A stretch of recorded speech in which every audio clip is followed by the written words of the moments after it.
अवधूत चिंतन श्री गुरुदेव दत्त, श्री स्वामी समर्थ। तर श्रोते हो, आज श्री गुरुचरित्रामृत पारायणातील दिवस 3 आहे। यामध्ये आपण अध्याय 19 ते 28 श्रवण करणार आहोत। चला तर मग आजच्या पहिल्या अध्यायाला म्हणजेच 19व्या अध्यायाला सुरुवात करूयात। श्री गुरुचरित्र पारायण दिवस 3 अध्याय 19वा औदुंबर महात्म्य आणि त्याचबरोबर नावाड्याची त्रिस्थळी यात्रा योगिनी कथा आपण या अध्यायात जाणून घेणार आहोत। चला तर मग अध्याय श्रवण करूया। ओम श्री गणेशाय नमः, श्री सरस्वते नमः, श्री गुरुभ्यो नमः, श्री कुलदेवताय नमः। तर श्रोते हो, नामधारक सिद्ध मुनींच्या चरणांना वंदन करून म्हणाला, अहो गुरु, तुमचा जय जयकार असो। तुम्ही संसार सागर तारक आहात। मी आजपर्यंत अज्ञानरूपी अंधारात झोपलो होतो, परंतु तुम्ही मला श्री गुरुचरित्र कथामृत पाजून जागे केलेत। आता मला पुढील कथा सांगा। नामधारकाने अशी विनंती केली असता सिद्ध मुनींना आनंद झाला। ते म्हणाले, कृष्णा पंचगंगा संगमावरील अमरेश्वराच्या जवळ असलेल्या औदुंबर वृक्षाखाली श्री गुरु नृसिंह सरस्वती वास्तव्य करीत होते। त्यावर नामधारकाने विचारले, स्वामी, अनेक पवित्र वृक्ष असताना श्री गुरु नृसिंह सरस्वती औदुंबर वृक्षाखालीच वास्तव्य का करीत होते? औदुंबर वृक्षावर त्यांचे इतके प्रेम का होते? नामधारकाने असे विचारले असता सिद्धयोगी म्हणाले, पूर्वी भगवान विष्णूंनी भक्त प्रल्हादाचे रक्षण करण्यासाठी नरसिंह अवतार धारण केला व प्रल्हादाचा छळ करणाऱ्या हिरण्यकश्यपूचे पोट आपल्या नखाग्राने फाडून त्याला ठार मारले। त्यावेळी त्या दैत्याच्या पोटातील भयंकर असे कालकूट विष त्यांच्या नखांना बोटांना लागले। त्यामुळे त्यांच्या नखांची आग होऊ लागली। त्यावेळी नृसिंहांच्या नखांची आग शांत करण्यासाठी लक्ष्मी देवी औदुंबराची फळे घेऊन आली। नृसिंहांनी त्या फळात आपली नखे रोवली असता त्यांच्या नखांची आग नाहीशी झाली। त्यावेळी प्रसन्न झालेल्या लक्ष्मी आणि नृसिंह यांनी औदुंबराला वर दिला, हे औदुंबर, तुला सदैव खूप फळे येतील। तू कल्पवृक्ष या नावाने ओळखला जाशील। जे लोक तुझी सेवा करतील त्यांच्या सर्व कामना पूर्ण होतील। तुझ्या केवळ दर्शनाने विषबाधा नाहीशी होईल। मनुष्य पापमुक्त होईल। तुझी सेवा करणाऱ्या निपुत्रिक स्त्रीला त्वरित पुत्रप्राप्ती होईल। जे दरिद्री असतील ते श्रीमंत होतील। जे लोक तुझ्या छायेत बसून जपतप अनुष्ठान करतील त्यांना अनंत पुण्याची प्राप्ती होईल। ते ज्ञानी होतील। त्यांचे सर्व मनोरथ सिद्धीला जातील। तुझ्या छायेतील पाण्यात जे स्नान करतील त्यांना गंगा स्नानाचे पुण्य प्राप्त होईल। तुझी सेवा करणाऱ्याला कोणतीही शारीरिक मानसिक व्याधी होणार नाही। ब्रह्महत्यादी महापातके नष्ट होतील। कलियुगात तू कल्पवृक्ष म्हणून ओळखला जाशील। आम्ही लक्ष्मीसह तुझ्याजवळ कायमचे वास्तव्य करू। असा हा औदुंबर वृक्ष कलियुगात कल्पवृक्ष म्हणून ओळखला जातो। अत्यंत क्रोधित झालेले भगवान नृसिंह औदुंबरापाशी शांत झाले। औदुंबराचे हे महात्म्य श्री दत्तात्रेय स्वरूप श्री नृसिंह सरस्वती यांना माहीत होते, म्हणून त्यांना औदुंबर वृक्ष प्रिय होता। अमरेश्वराच्या जवळ 64 योगिनी वास्तव्य करीत होत्या। त्या योगिनी दररोज माध्यान्हकाळी श्री गुरूंच्याकडे येत असत। तेथे त्यांची पूजा अर्चा करून त्यांना आपल्या स्थानी नेत असत। तेथे त्यांची पूजा करून त्यांना उत्तम भोजन देत असत। त्यानंतर श्री गुरु पुन्हा औदुंबरापाशी परत येत असत। एकदा एका ब्राह्मणाला शंका आली, हे यती येथे अरण्यात राहतात, यांना भूक लागत नसेल का? हे भिक्षेसाठी गावात फिरताना दिसत नाहीत, मग हे खातात काय? यांना भोजन कोण देत असेल? त्याने नृसिंह सरस्वतींच्या हालचालीवर लक्ष ठेवले। त्यावेळी त्याला श्री नृसिंह सरस्वतींचे रूप इतके भयंकर दिसले की तो भयभीत होऊन पळून गेला। जे श्री गुरूंचा अंत पाहतात ते नरकात जातात, म्हणून श्री गुरूंची कधीही परीक्षा पाहू नये। परंतु नदीवर नौका चालवणाऱ्या एका साध्या भोळ्या नावाड्याचे भाग्य थोर। त्याला असे दिसले की माध्यान्हकाळी नदीतून 64 योगिनी आल्या। त्यांनी श्री गुरूंची पूजा केली। मग त्या श्री गुरूंना घेऊन नदीच्या प्रवाहात शिरल्या। त्याच क्षणी नदी दुभंगली। सर्वजणी श्री गुरूंसह आत गेल्या व काही वेळाने श्री गुरूंना घेऊन बाहेर आल्या। मग श्री गुरु एकटेच स्वस्थानी गेले। ते दृश्य पाहून त्या नावाड्याला मोठे नवल वाटले। दुसऱ्या दिवशी पूर्वीप्रमाणेच योगिनी आल्या व श्री गुरूंना बरोबर घेऊन नदीच्या प्रवाहात शिरल्या। त्याच क्षणी नदी प्रवाह दुबंगला वाट निर्माण झाली. योगिनी श्री गुरूंच्या सह आत शिरल्या. त्याच क्षणी तो नावाडीही त्यांच्या मागोमाग आत शिरला. दुबंगलेला नदी प्रवाह पूर्ववत झाला. आत गेलेल्या त्या नावाड्याला मोठे आश्चर्य वाटले. तेथे त्याला इंद्राच्या अमरावती समान वैभव संपन्न नगर दिसले. त्या नगरात रत्नखचित गोपुरे होती. श्री गुरु तेथे जाताच त्या नगरातील लोक आरती घेऊन त्यांच्या पूजेसाठी आले. त्यांनी श्री गुरूंना एका मंदिरात नेऊन उच्चासनावर बसविले व त्यांची यथासांग पूजा केली. पूजा झाल्यानंतर त्यांना उत्तमोत्तम भोजन दिले. भोजन झाल्यावर श्री गुरु बाहेर आले. त्याच वेळी श्री गुरूंचे त्या नावाड्याकडे लक्ष गेले. त्यांनी त्या नावाड्याला विचारले, तू येथे कशासाठी आलास? तेव्हा तो नावाडी हात जोडून म्हणाला, स्वामी, मी तुमचे दर्शन घेण्यासाठी आलो आहे. तुम्ही साक्षात त्रैमूर्ती अवतार आहात. जे संसार मायेत अडकले आहेत त्यांना तुमचे स्वरूप समजत नाही. या संसार सागरात बुडणाऱ्या लोकांचा उद्धार करणारे तुम्ही साक्षात त्रिमूर्ती श्री दत्तात्रय आहात. ज्यांना तुमचे दर्शन घडते त्यांच्या इच्छा पूर्ण होतात, त्यांचे इहपर कल्याण होते. त्या नावाड्याने असे स्तवन केले असता श्री गुरु प्रसन्न झाले. ते म्हणाले, तुझे दैन्य दारिद्र्य गेले. तुझ्या मनात जी जी इच्छा असेल ती ती पूर्ण होईल. परंतु येथे जे काही पाहिलेस ते कुणालाही सांगू नकोस. जर वाच्यता केलीस तर तुझे मोठे नुकसान होईल. असे सांगून ते नावाड्यासह औदुंबरापाशी आले. श्री गुरूंचा निरोप घेऊन तो नावाडी आपल्या शेतात गेला. तेथे त्याला गुप्तधन सापडले. त्या धनामुळे त्याचे दुःख दारिद्र्य नाहीसे झाले. त्याची बायका मुले सुखी झाली. त्याला श्री गुरूंच्या आशीर्वादाने ज्ञानप्राप्तीही झाली. त्या दिवसापासून तो आपल्या कुटुंबासह श्री गुरूंची मनोभावे सेवा करू लागला. असेच काही दिवस गेले. माघ महिन्यातील पौर्णिमा आली. त्या दिवशी तो नेहमीप्रमाणे श्री गुरूंची सेवा करीत होता. तो श्री गुरूंना सहज म्हणाला, स्वामी, माघ महिन्यात प्रयाग स्नान अत्यंत पुण्यकारक समजले जाते. काशीचेही महात्म्य फार मोठे आहे असे मी ऐकतो. पण मी इतक्या हलक्या जातीचा, मी तिकडे कसा जाणार? मला कोण नेणार? त्याचे हे बोलणे ऐकून श्री गुरूंना त्याची दया आली. ते म्हणाले, चिंता करू नकोस. अरे, कृष्णा पंचगंगा संगम स्थान काशी प्रयागासमान आहे. अमरेश्वराचे वास्तव्य असलेले हे स्थानच प्रत्यक्ष काशी क्षेत्रच आहे. कोल्हापूरला दक्षिण गया असे म्हणतात. ज्यांना उत्तरेतील काशी, प्रयाग, गया ही त्रिस्थळ यात्रा करता येत नाही त्यांनी या त्रिस्थळेची यात्रा करावी, म्हणजे तेच पुण्य प्राप्त होते. पण तुला उत्तरेकडील ती क्षेत्रे पाहावयाची असतील तर चल माझ्याबरोबर, मी तुला ती दाखवितो. श्री नृसिंह सरस्वती व्याघ्रचर्मावर बसले होते. त्यांनी त्या नावाड्याला आपल्या मागे बसण्यास सांगितले व म्हणाले, मला नीट धरून ठेव.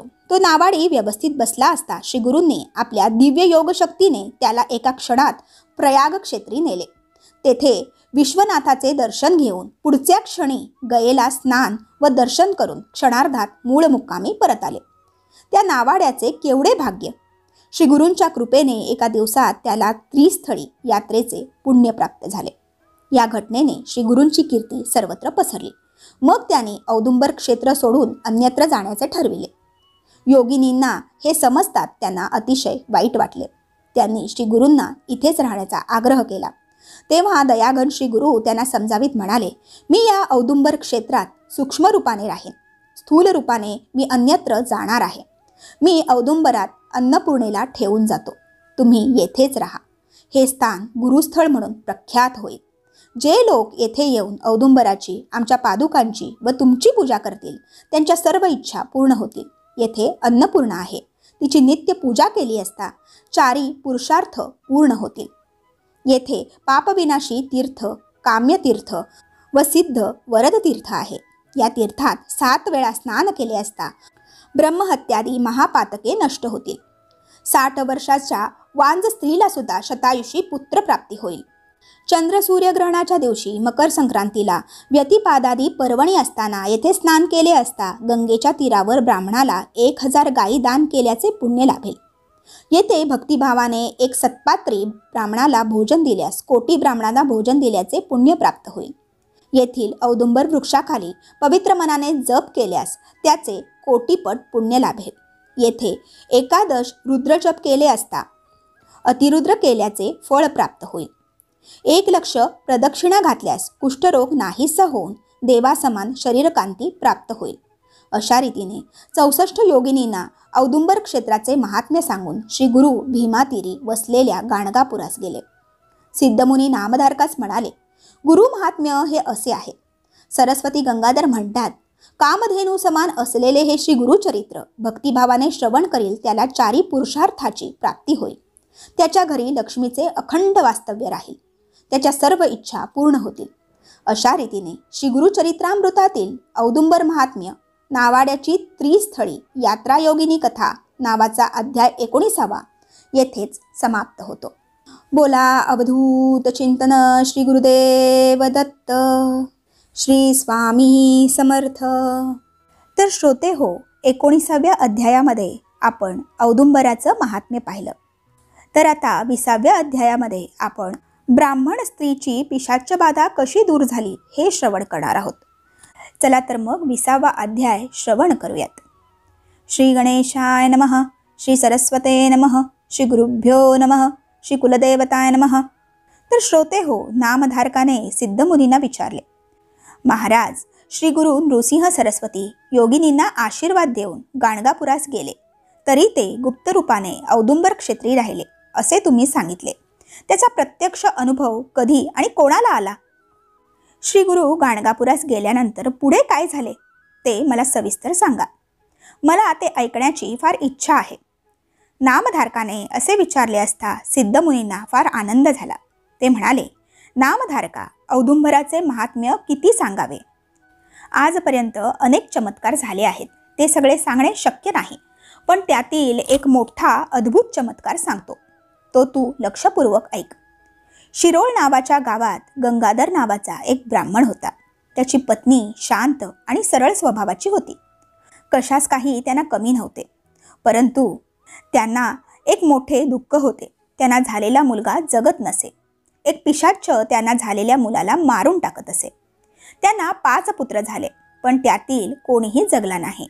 त्यामुळे ती ब्राह्मण स्त्री अतिशय दुःखी होती. मुले जगावीत म्हणून त्या दोघांनी अनेक नवसायास केले, व्रते उपवास केले, अनेक देवदेवतांची आराधना उपासना केली, पण कशाचा काही म्हणून उपयोग झाला नाही. त्यामुळे ती पती पत्नी अतिशय निराश, उदास, दुःखी असत. आता यावर काय उपाय करावा? प्रत्येक वेळी मुलगा जन्मास आला असता मरतो. याचे कारण काय आणि यावर उपाय काय, असे गंगाधराच्या पत्नीने त्याच गावातील एका ब्राह्मणाला विचारले असता त्या ब्राह्मणाने त्यावर बराच विचार केला. त्याने ज्योतिषाभ्यासाने सर्व काही ओळखले. मग तो तिला म्हणाला, तुझे पूर्वजन्मातील कर्मच या दुर्भाग्याला कारणीभूत आहे. पूर्वजन्मी तू शौनक गोत्रातील एका ब्राह्मणाकडून ऋण घेतले होतेस. त्याचे कर्ज तू फेडले नाहीस. त्याने तुझ्याकडे अनेक वेळा मागणी केली, पण तू त्याच्या धनाचा अपहार केलास. त्याला फसविलेस. तो द्रव्यलोभी होता. शेवटी त्याने पैशासाठी प्राण सोडले. त्याच्या मृत्यूला तूच कारणीभूत झालीस. त्यामुळे तुला दुहेरी पातक लागले. त्या ब्राह्मणाच्या मृत्यूनंतर त्याची उत्तरक्रियाही केलेली नाही. त्यामुळे तो पिशाच्य झाला आहे. तो तुझा गर्भपात करतो आणि मुलाचा जन्म झाला तर तो त्याला मारून टाकतो. यातून सुटण्याचा एकच मार्ग आहे. त्या ब्राह्मणाची तू उत्तरक्रिया कर, म्हणजे त्याला सद्गती प्राप्त होईल. श्राद्धकर्माच्या निमित्ताने त्याच्या शौनक गोत्रातील ब्राह्मणास 100 रुपये दान कर, म्हणजे त्या ब्राह्मणाच्या द्रव्याचा अपहार केल्याचा दोष जाईल. अगोदर तू कृष्णातीरी जाऊन 1 महिना उपवास व्रत कर. तेथे कृष्णा पंचगंगा संगमावर अनेक तीर्थे आहेत. तेथे औदुंबर वृक्ष आहे. तेथे तू औदुंबराची आराधना कर. तेथील पापविनाशी तीर्थात स्नान करून औदुंबराला 7 वेळा पाणी घाल. श्री गुरूंच्या चरणांवर अभिषेक करून यथासांग पूजा कर. असे 1 महिनाभर कर. तेथे श्री गुरु नृसिंह सरस्वतींचे वास्तव्य आहे. मी सांगितले तसे केलेस की श्री नृसिंह सरस्वतींच्या कृपेने तू पापमुक्त होशील. तुला शतायुषी पुत्र होतील. नंतर ब्राह्मणाला 100 रुपये द्यावयाचे. ही सर्व कर्मे त्या ब्राह्मणाच्या प्रित्यर्थ करावयाची आहेत. यामुळेच तुझे सर्व दोष जातील. तुझ्याजवळ धन नसेल तर तू चिंता करू नकोस. तू मनोभवे श्री गुरूंची सेवा कर. ते कनवाळू आहेत. ते तुला पापमुक्त करतील. हे ऐकून त्या ब्राह्मण स्त्रीचे समाधान झाले. मग ती औदुंबर क्षेत्री आली. तेथे तिने संगमात स्नान करून श्री गुरूंची पूजा केली. औदुंबर वृक्षाला प्रदक्षिणा घातल्या. याप्रमाणे 3 दिवस सर्व काही यथासांग केले. 3ऱ्या दिवशी ती झोपेत असताना तो आत्महत्या केलेला ब्राह्मण आला व तिला दरडावून म्हणाला, तू माझे 100 रुपये दे, नाहीतर तुला ठार मारेन. इतकेच काय, मी तुमचा वंश वाढू देणार नाही. तुझे सगळे प्रयत्न व्यर्थ आहेत. तुला पुत्र होणार नाही. झालास तर तो जगणार नाही. असे म्हणून तो पिशाच्च ब्राह्मणीला मारण्यासाठी धावला. भयभीत झालेली ती स्त्री औदुंबराआड लपली. तिथे तिला श्री गुरु दिसले. ती त्यांच्या मागे लपून बसली. श्री गुरूंनी तिला अभय दिले. मग त्यांनी त्या पिशाच्च ब्राह्मणाला दरडावून विचारले, काय रे, तू या स्त्रीला कशासाठी मारतो आहेस? त्यावर पिशाच्च ब्राह्मण म्हणाला, स्वामी, या स्त्रीने गतजन्मी माझ्या धनाचा अपहार केला. त्या दुःखाने मी प्राणत्याग केला. स्वामी, आपण कनवाळू आहात, कृपाळू आहात. तुमचे सर्वांवर प्रेम आहे. तुम्ही या स्त्रीची बाजू घेऊन पक्षपात करू नये. त्यावर श्री गुरु संतापून म्हणाले, तू माझ्या भक्ताला त्रास दिलास तर मी तुला शिक्षा करेन. मी सांगतो तसे वाग. यातच तुझे कल्याण आहे. ती जे काही देईल ते मुकाट्याने स्वीकार. तू ताबडतोब चालू लाग. माझ्या भक्ताचे रक्षण कसे करायचे ते मी पाहीन. मी माझ्या भक्ताची वंशवृद्धी करीन. आता जर पुन्हा आलास तर मी तुला कडक शिक्षा करेन. श्री गुरूंनी असे ठणकावून सांगितले असता वरमलेला तो पिशाच्च ब्राह्मण श्री गुरूंना वंदन करून म्हणाला, स्वामी, माझे भाग्य थोर म्हणून तुमचे दर्शन घडले. आता माझा उद्धार करा. तुम्ही आज्ञा कराल त्याप्रमाणे मी वागेन. त्यावर श्री गुरु म्हणाले, या ब्राह्मण स्त्रीने तुझे उत्तर कार्य केल्यावर 10व्या दिवशी तुला सद्गती प्राप्त होईल. त्या ब्राह्मण पिशाच्याने ते मान्य केले. मग श्री गुरु त्या ब्राह्मण स्त्रीला म्हणाले, तुझ्याजवळ जे काही थोडेफार धन असेल ते त्या ब्राह्मणाच्या नावाने खर्च कर. अष्टतीर्थात स्नान करून औदुंबराला जलाभिषेक कर. असे केलेस तर तुझे ब्रह्महत्या पाप नाहीसे होईल. तुला दीर्घायुषी कन्यापुत्र होतील. हे सगळे त्या स्त्रीने स्वप्नात पाहिले. तिला एकाएकी जाग आली. तिने डोळे उघडून इकडे तिकडे पाहिले, पण कोणीच दिसत नव्हते. स्वप्नात पाहिलेली गुरुमूर्ती तिच्या मनात ठसली होती. स्वप्नात श्री गुरूंनी सांगितलेले सर्व काही तिने केले. ती ब्रह्महत्या पातकातून मुक्त झाली व त्या पिशाच्यालाही मुक्ती मिळाली. एके दिवशी श्री गुरूंनी तिला स्वप्नात दर्शन दिले. 2 नारळ तिच्या ओटीत घालून तिला म्हणाले, आता तू व्रताचे उद्यापन कर. तुला शतायुषी आणि ज्ञानी पुत्र होतील. तुमची वंशवृद्धी होईल. आता कसलीही चिंता करू नको. श्री गुरूंनी असे सांगितले असता त्या ब्राह्मण दाम्पत्याला अतिशय आनंद झाला. त्यांनी श्री गुरूंच्या आज्ञेनुसार व्रताचे उद्यापन केले. ती ब्राह्मण स्त्री शापमुक्त झाली. काही दिवसांनी त्या स्त्रीला श्री गुरूंच्या आशीर्वादाने 2 पुत्र झाले. मोठ्या पुत्राचे मौंजीबंधन केले व धाकट्या पुत्राचे 3ऱ्या वर्षी चुडाकर्मविधी करण्याचे निश्चित केले. परंतु चुडाकर्मविधीच्या आदल्या दिवशी मध्यरात्री तो मुलगा अचानक आजारी पडला आणि मरण पावला. आई वडिलांना अतिशय दुःख झाले. मुलाचे प्रेत मांडीवर घेऊन ब्राह्मण स्त्री मोठ्या मोठ्यांदा रडू लागली. नात्यागोत्यातील लोक जमले. सर्वांनी परोपरीने समजूत घालण्याचा प्रयत्न केला, पण त्याचा काहीही उपयोग झाला नाही. लोक म्हणाले, जे विधिलिखित असते ते टळत नाही. देवांनाही मरण टळत नाही. तेथे आपल्यासारखा माणसांची काय कथा? काळ हा मोठा बलवान आहे. लोकांनी तिला खूप समजवण्याचा प्रयत्न केला, पण तिला ते पटले नव्हते. ती म्हणाली, असे कसे होईल? औदुंबर क्षेत्री वास्तव्य करणारे श्री नृसिंह सरस्वती दत्तात्रेयांचे अवतार आहेत. तुला दीर्घायुषी पुत्र होतील असा त्यांनी आशीर्वाद दिला आहे. तरीही असे कसे घडले? श्री गुरूंच्या वचनाला कमीपणा येत असेल तर विश्वास तरी कोणावर ठेवायचा? आता मी काय करू? मला मरण आले तरी बरे होईल. आता मी प्राणत्याग करीन. असे म्हणून ती श्री गुरूंना दोष देऊ लागली. ती म्हणाली, स्वामी महाराज, तुमचे वचन खोटे कसे ठरले? तुमचे वचन म्हणजे ब्रह्मवाक्य. त्याला आज तडा गेला. तुम्ही ध्रुवाला, विभीषणाला वर दिलात. हे तरी कसे मानायचे? तुम्ही माझी उपेक्षा केलीत. वाघाला घाबरलेली गाय एखाद्याच्या आश्रयाला जावी आणि घात करावा, तसेच हे घडले आहे. रंजले गांजलेले अनेक मोठ्या आशेने औदुंबर क्षेत्री येतात. तुमची सेवा करतात. आता त्यांनी विश्वास कसा ठेवायचा? आता तुमची उपासना कोण आणि कशासाठी करील? असे बोलून ती अतिशय शोक करू लागली. प्रेताला कवटाळून ती रात्रभर रडत होती. अंत्यविधीसाठी पुत्राचे प्रेत देत नव्हती. आता मलाही जाळा असे म्हणू लागली. लोक नाईलाजाने घरी परत गेले. त्याच वेळी तेथे एक बालब्रह्मचारी आला. त्याने त्या स्त्रीला शांत करण्याचा प्रयत्न केला. इतकी कथा सांगून सिद्धमुनी नामधारकाला म्हणाले, नामधारका, तो बालब्रह्मचारी म्हणजे मनुष्यवेश धारण केलेले श्री गुरु नृसिंह सरस्वतीच होते. त्यांनी त्या स्त्रीला शांत करण्यासाठी जो उपदेश केला, मी तो तुला आता सांगतो. ग्रंथकार सरस्वती गंगाधर सांगतात, हे श्री गुरुचरित्र भक्तिभावाने श्रवण पठण करणारा मनुष्य शतायुषी होईल.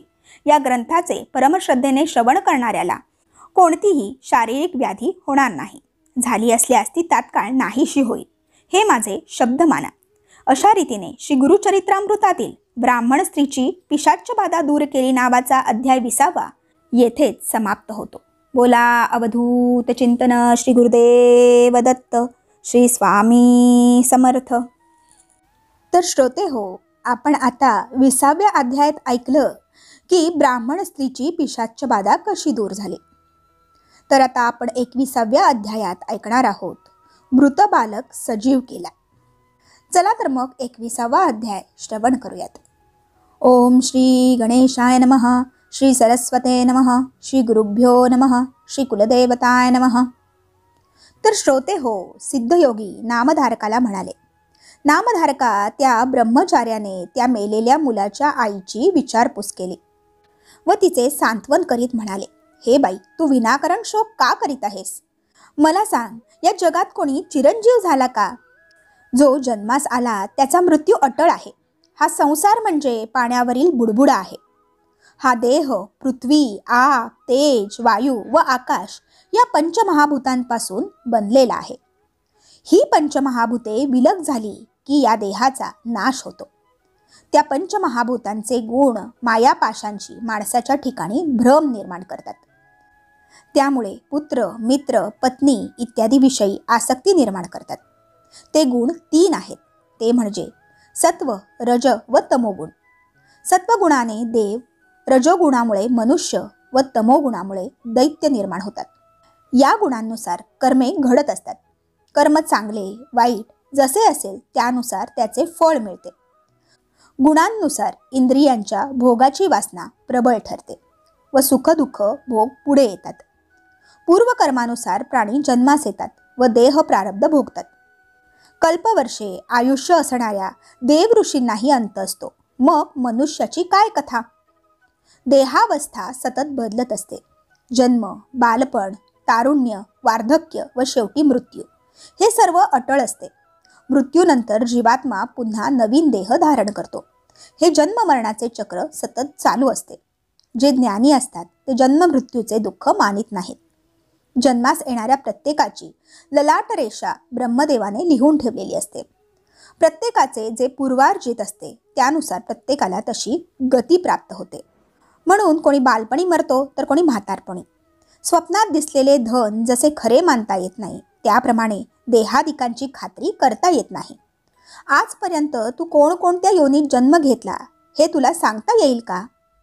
तू मनुष्य योनीत जन्म घेतला होतास असे मानले तर त्या प्रत्येक जन्मात तू कोणाची आई होतीस, कोणाची पत्नी होतीस, तुझे आई वडील कोण होते हे तुला सांगता येईल का? नाही ना. मग आता या पुत्राचा वियोग झाला म्हणून विनाकारण शोक का करतेस? हा देह पंचभौतिक आहे. हा देह चर्म, मांस, हाडे, मूत्र यांचा नश्वर गठ्ठा आहे. कसला पुत्र आणि कसला मृत्यू? तू विनाकारण शोक करीत आहेस. आता हे मुलाचे प्रेत अग्निसंस्कारासाठी देऊन मोकळी हो.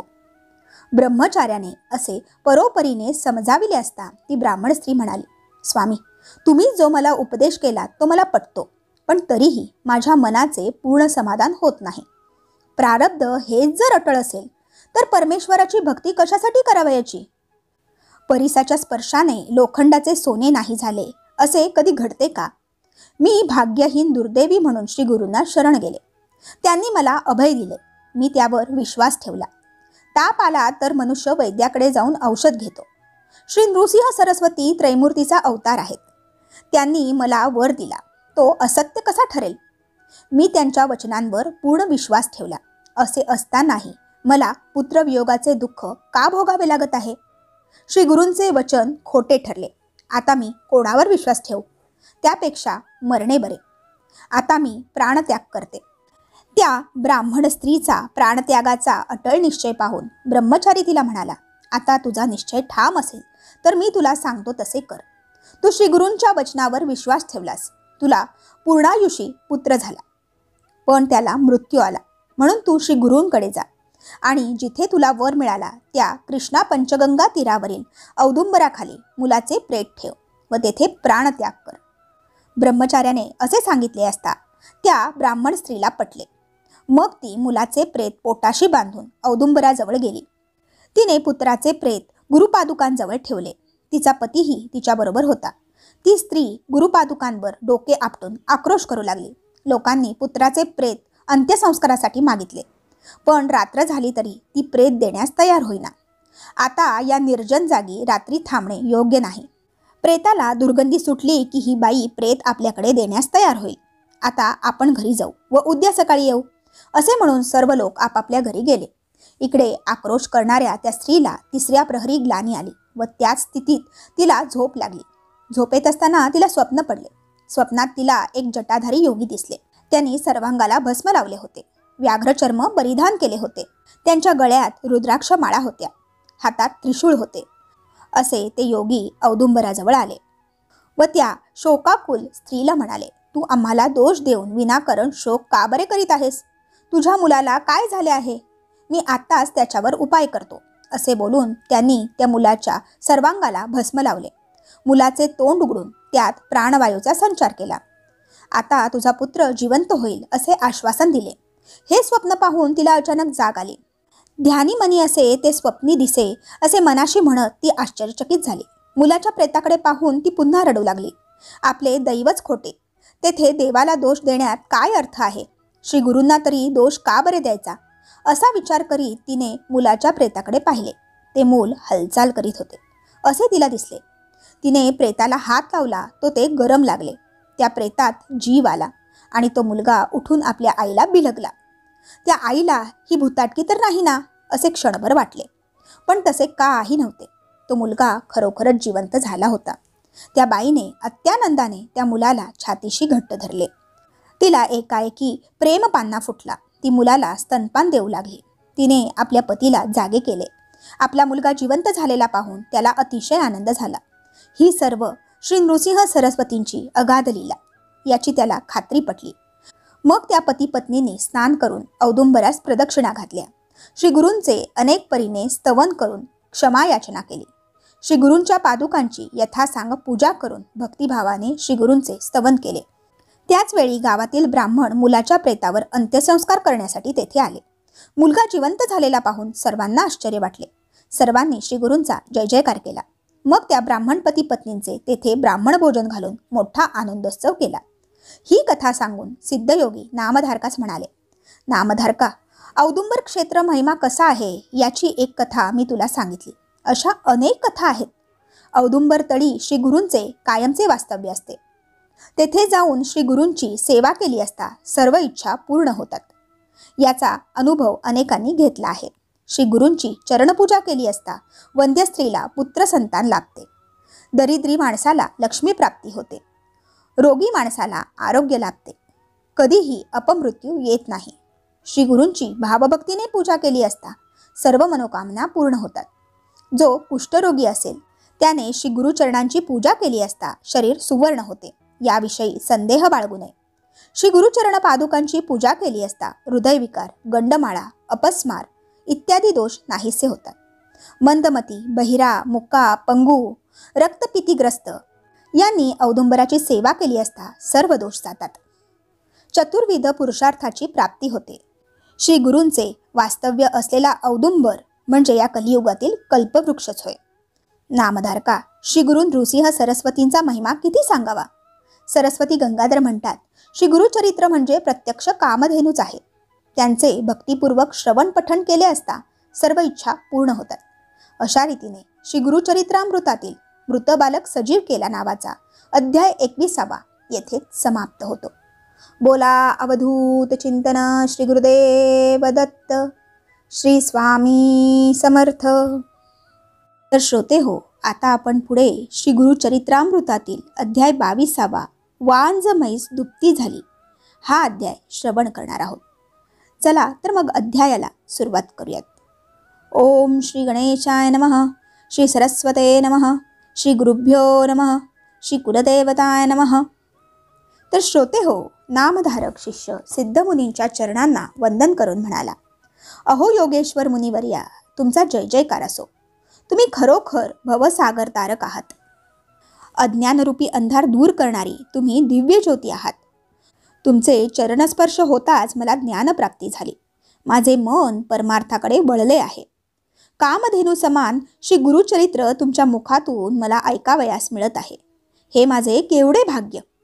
तुम्ही मला श्री गुरुचरित्र सविस्तर सांगत आहात. पण माझे मन तृप्त होत नाही.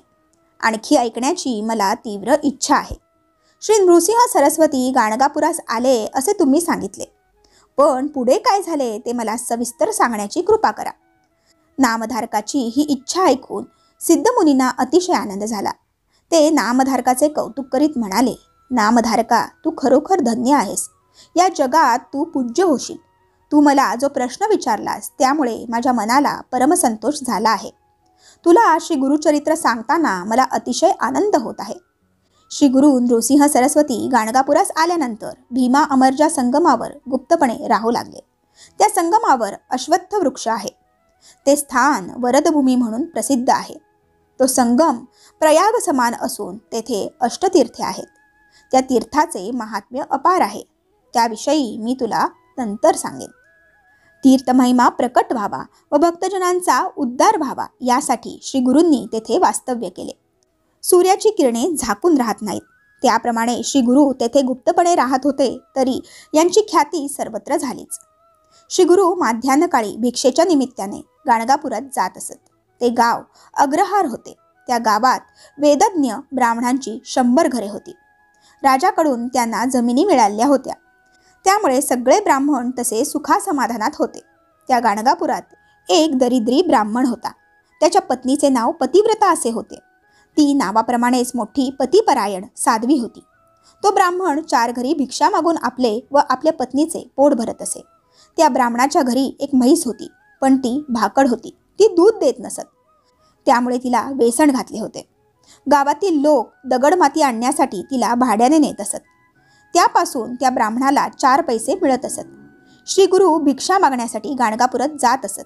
एके दिवशी माध्यान्हकाळी श्री गुरु त्या दरिद्री ब्राह्मणाच्या घरी भिक्षा मागण्यासाठी गेले. तो ब्राह्मण भिक्षेसाठी गावात गेला होता. तो ब्राह्मण दरिद्री आहे, पोटासाठी भिक्षा मागतो हे श्री गुरूंना माहीत नसेल काय? तो ब्राह्मण दरिद्री असला तरी सात्विक वृत्तीचा होता आणि त्यात समाधान मानणारा होता. सज्जन होता. परमेश्वराला असलेच भक्त आवडतात. कृष्ण शिष्ठाईसाठी कौरवांकडे गेलेला श्रीकृष्ण दुर्योधनाकडे राहावयास गेला नाही. तो गेला होता विदुराकडे. परमेश्वर भक्तीचा भुकेलेला असतो, श्रीमंतीचा नाही. म्हणूनच श्री गुरु त्या दरिद्री ब्राह्मणाच्या घरी गेले. माते भिक्षा वाढ असे म्हणाले. श्री गुरु दारात आलेले पाहून त्या ब्राह्मणाची स्त्री गडबडून गेली. अतिशय दुःखी झाली, कारण श्री गुरूंना भिक्षा घालण्यासाठी तिच्या घरी काहीच नव्हते. ती श्री गुरूंना वंदन करून म्हणाली, माझे पती भिक्षा आणावयास गावात गेले आहेत. आपणास देण्यासाठी घरात काहीच नाही. आपण थोडा वेळ थांबावे. त्या स्त्रीची आगतिकता पाहून श्री गुरु तिला म्हणाले, तुझ्या घरात काही नाही असे कसे म्हणतेस? तुझ्या घरी म्हैस आहे, ती भरपूर दूध देणारी आहे. तेव्हा मला भिक्षा म्हणून दूध दिलेस तरी चालेल, काही नाही असे म्हणू नकोस. तेव्हा ती म्हणाली, महाराज, म्हैस असून नसल्यासारखीच ती भाकड आहे. ती दूध देत नाही, म्हणून आम्ही तिला रेडा म्हणून ठेवली आहे. ती कधी व्यायलेलीच नाही, म्हणून तर तिला वेसण घालून माती वाहून नेण्यासाठी उपयोगात आणतो. मग आपल्याला दूध कुठले देऊ? तेव्हा श्री गुरु रागानेच म्हणाले, तू खोटे बोलतेस. तुझी म्हैस दूध देते. जा जा तिचे दूध काढून आण. श्री गुरूंच्या शब्दांवर विश्वास ठेवून ती भांडी घेऊन दूध काढण्यासाठी गोठ्यात गेली. तिचे आचळ पाण्याने स्वच्छ करून ती दूध काढू लागली. तो काय आश्चर्य, त्या म्हशीने 2 भांडी भरून दूध दिले. श्री गुरु सामान्य संन्यासी नाहीत, ते अवतारी महात्मा आहेत याची तिला खात्री पटली. तिने दूध गरम करून श्री गुरूंना दिले. श्री गुरु ते प्राशन करून संतुष्ट झाले. त्यांनी तिला आशीर्वाद दिला, तुझ्या घरी अखंड लक्ष्मी राहील. तुझी मुले नातवंडे सुखात राहतील, आनंदात राहतील. तुम्हाला कधीही काही कमी पडणार नाही, असा आशीर्वाद देऊन श्री गुरु संगमाकडे परत गेले. आज त्या ब्राह्मण स्त्रीच्या घरात आनंद ओसंडून वाहत होता. काही वेळाने तो ब्राह्मण भिक्षा मागून घरी परत आला. त्याला सगळी हकीकत समजली. तो म्हणाला, आपले दारिद्र्य गेले. श्री दत्तगुरूंनीच आपल्यावर कृपा केली आहे. आपण त्यांच्या दर्शनाला जाऊया. ती दोघे संगमावर गेली. त्यांनी श्री गुरु नृसिंह सरस्वतींचे दर्शन घेऊन त्यांची यथासांग षोडशोपचारे पूजा केली. त्या दोघांचे हृदय कृतज्ञतेने भरून आले. श्री गुरूंच्या कृपाशीर्वादाने ते कुटुंब ऐश्वर्य संपन्न झाले. त्यांना धन, धान्य, पुत्रपौत्र सर्व काही भरभरून मिळाले. ही कथा सांगून सिद्धयोगी नामधारकाला म्हणाले, श्री गुरु दत्तात्रेयांची ज्याच्यावर कृपा होते त्याला दुःख, दैन्य, दारिद्र्य कधीही भोगावे लागत नाही. त्याला 8 प्रकारची ऐश्वर्ये प्राप्त होतात. यासाठी सरस्वती गंगाधर श्री गुरुचरित्र विस्ताराने सांगतात. ते श्रवण करणाऱ्यास कधीही दैन्य, दारिद्र्य भोगावे लागत नाही. अशा रीतीने श्री गुरुचरित्रामृतातील वांझ म्हैस दुभती झाली नावाचा अध्याय 22 येथे समाप्त होतो. बोला अवधूत चिंतन श्री गुरुदेव दत्त. श्री स्वामी समर्थ. तर श्रोते हो, आता पुढे आपण श्री गुरुचरित्रामृतातील अध्याय 23 श्रवण करणार आहोत. त्यामध्ये आपण श्री गुरूंचे गाणगापुरात आगमन आणि ब्रह्मराक्षसाचा उद्धार याबद्दलची कथा जाणून घेणार आहोत. चला तर मग 23व्या अध्यायाला सुरुवात करूयात. ओम श्री गणेशाय नमः. श्री सरस्वते नमः. श्री गुरुभ्यो नमः. श्री कुलदेवताय नमः. तर श्रोते हो, सिद्धमुनी नामधारकाला म्हणाले, श्री गुरूंच्या कृपाशीर्वादाने त्या ब्राह्मणाच्या घरातील वांझ म्हैस दुभती झाली आणि त्या दरिद्री ब्राह्मणाचे दारिद्र्य कायमचे गेले. ही वार्ता सगळीकडे वाऱ्यासारखी पसरली. दुसऱ्या दिवशी त्या गावातील काही लोक त्या ब्राह्मणाकडे आले व नेहमीप्रमाणे माती वाहून नेण्यासाठी त्याची वांझ म्हैस भाड्याने मागू लागले. तेव्हा तो ब्राह्मण म्हणाला, माझी म्हैस दुभती आहे, 2-2 घागरी दूध देते, त्यामुळे ती म्हैस मी माती वाहण्यासाठी आता देणार नाही. ब्राह्मणाने असे सांगितले असता ते लोक आश्चर्याने अवाक झाले. ब्राह्मणाच्या बोलण्यावर त्यांचा विश्वास बसेना. ते म्हणाले, कालपर्यंत वांझ असलेली म्हैस आज अचानक दुभती कशी झाली? तेव्हा त्या ब्राह्मणाने त्या लोकांना गोट्यात नेऊन त्यांच्या देखत त्या म्हशीचे 2 घागरी दूध काढून सर्वांना दाखविले. त्यामुळे लोकांची खात्री पटली. ते आले तसे परत गेले. ही बातमी गावभर झाली. ही बातमी गावाच्या राजाला समजताच तो त्या ब्राह्मणाच्या घरी गेला. त्या ब्राह्मणाने सगळी हकीकत सांगताच त्या राजालाही श्री गुरु नृसिंह सरस्वतींच्या भेटीची ओढ लागली. मग तो आपल्या परिवारासह समारंभपूर्वक संगमावर श्री गुरूंच्या दर्शनाला गेला. श्री गुरूंच्या चरणांना मोठ्या भक्तिभावाने वंदन करून तो म्हणाला, स्वामी, आज आपल्या दर्शनाने मी खरोखर धन्य झालो. आपण साक्षात त्रैमूर्ती अवतार आहात. आमच्यासारख्या सामान्य बुद्धीच्या माणसांना आपले महात्म्य कसे कळणार? आपणच या जगाचे उद्धार करते आहात. भक्तजनांचा उद्धार करण्यासाठीच आपण या पृथ्वीवर आला आहात. आपण मनुष्य वेशधारी परमेश्वर आहात. मी अज्ञानी नरजीव आहे. आपण माझा उद्धार करा. त्या राजाने अशी प्रार्थना केली असता श्री गुरु प्रसन्न झाले. ते त्याला म्हणाले, आम्ही अरण्यवासी संन्यासी, आमच्याकडे तुझे काय काम आहे? तू आपल्या परिवारासह येथे कशासाठी आला आहेस? तुला काय हवे आहे? त्यावर तो राजा हात जोडून म्हणाला, आपण भक्तजनांचा उद्धार करणारे प्रत्यक्ष नारायण आहात. भक्तांच्या उद्धारासाठीच आपला अवतार झाला आहे. आपण असे वनवासात का राहता? आपण गावात येऊन राहिलात तर सर्व लोकांवर मोठे उपकार होतील. गाणगापूर हे महास्थान आहे. आपण ते पावन करावे. आपल्यासाठी तेथे मठ बांधून देतो. तेथे राहून आम्हा सर्वांचा उद्धार करावा. राजाने अशी विनंती केली असता भक्तजनांच्या उद्धारासाठी आता प्रकट होण्याची वेळ आली आहे असा विचार करून श्री गुरूंनी गाणगापुरात येण्याचे मान्य केले. श्री गुरूंनी मान्यता देताच राजाला आनंद झाला. त्याने श्री गुरूंसाठी पालखी सजविली. मग त्या वाद्यांच्या गजरात व जयघोषात श्री गुरूंना गाणगापुरास नेले. गावाच्या वेशीवर लोकांनी त्यांचे मोठे स्वागत केले व त्यांना गावात नेले. त्या गावाच्या पश्चिमेला एक भला मोठा उंच पिंपळ वृक्ष होता. त्या वृक्षाजवळ एक घर होते, पण ते पूर्ण ओसाड होते. त्या पिंपळावर एक अत्यंत क्रूर ब्रह्मराक्षस होता. तो माणसांना ठार मारून खात असे. सर्व लोकांना त्याची भीती वाटत असे. त्यामुळे त्या घरात कोणीही राहत नसे. श्री गुरूंची पालखी त्या घराजवळ येताच तो ब्रह्मराक्षस पिंपळावरून खाली आला व श्री गुरूंच्या पाया पडून हात जोडून म्हणाला, स्वामी, माझा उद्धार करा. मी घोर अंधारात बुडालो आहे. आज आपले दर्शन होताच माझी पूर्वजन्मातील सर्व पापे जळून भस्म झाली आहेत. आपण प्राणीमात्रांवर दया करणारे आहात, म्हणून माझा उद्धार करा. मी आपणास शरण आलो आहे.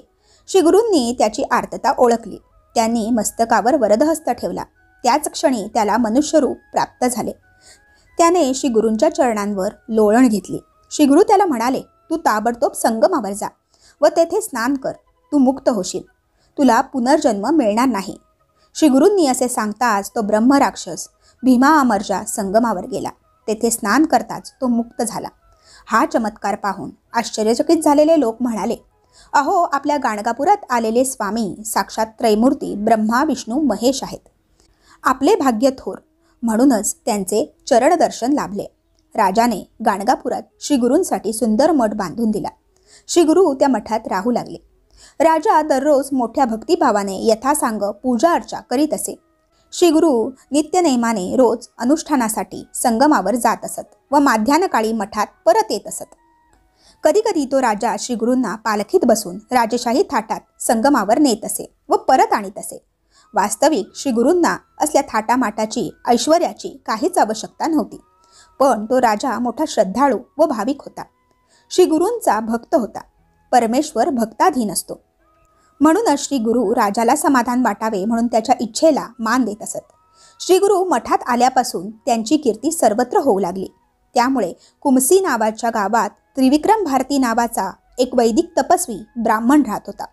तो 3 वेद जाणणारा होता.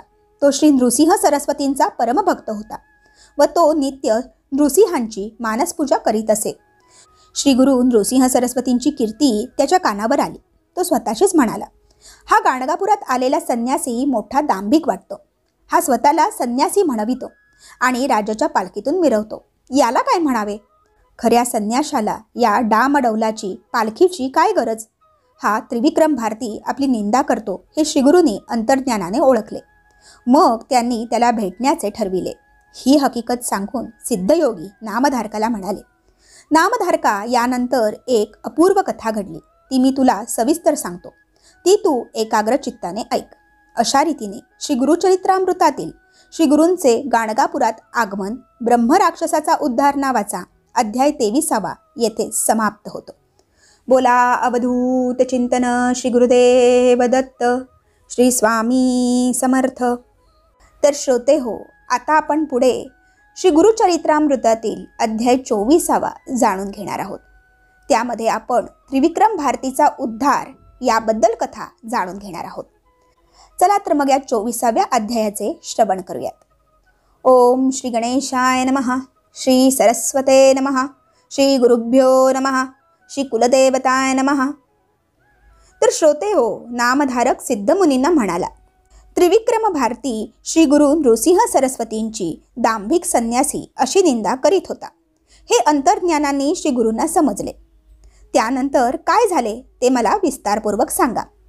सिद्धमुनी म्हणाले, नामधारका, ती मोठी अद्भुत कथा आहे. ती मी तुला सविस्तर सांगतो.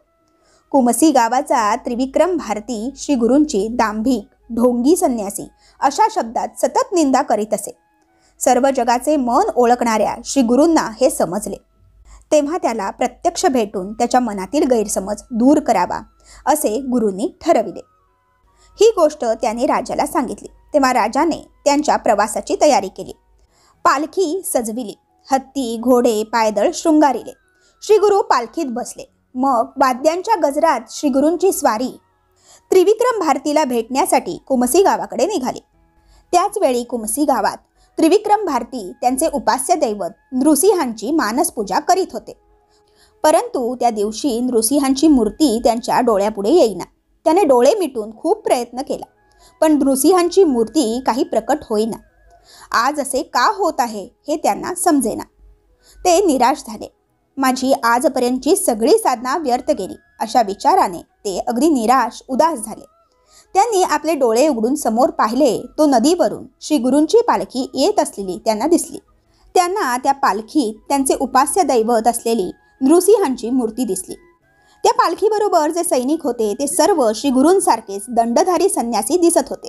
ते सगळे दृश्य पाहून त्रिविक्रम भारतीला मोठे आश्चर्य वाटले. त्याचा सगळा अहंकार गळून पडला.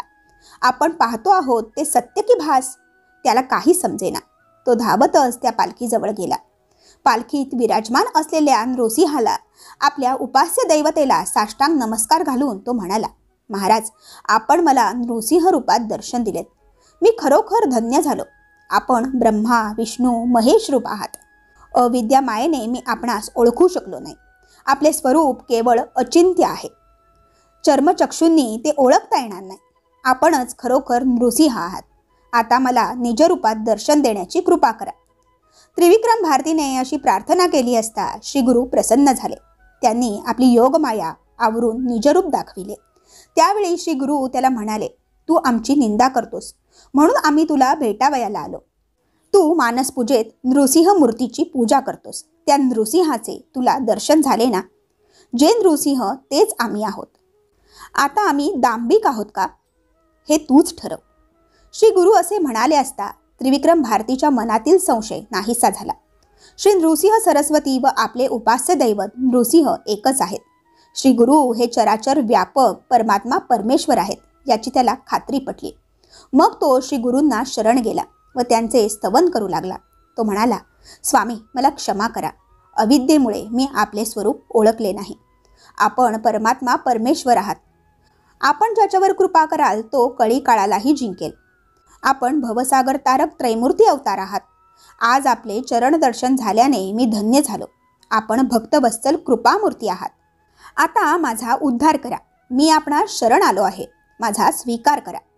त्रिविक्रम भारतीने अशी प्रार्थना केली असता श्री गुरु त्यावर प्रसन्न झाले.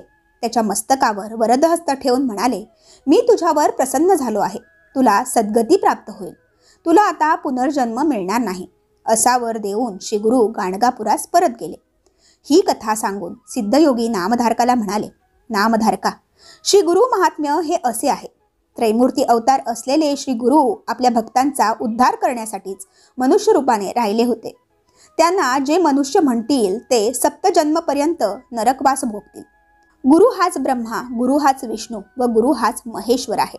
तो परब्रह्म स्वरूप आहे असे वेदपुराणेही सांगतात. म्हणून श्री गुरु त्रैमूर्ती आहेत अशी दृढ श्रद्धा ठेवावी व त्यांना शरण जावे. श्री गुरुचरित्र कामधेनू आहे.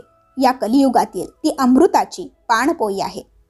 ज्ञानीजन ज्याचे सेवन करतात, सरस्वती गंगाधर निश्चयाने सांगतात, हे गुरुचरित्र जे भक्तिभावाने श्रवण पठण करतील त्यांना चारी पुरुषार्थाची प्राप्ती होईल.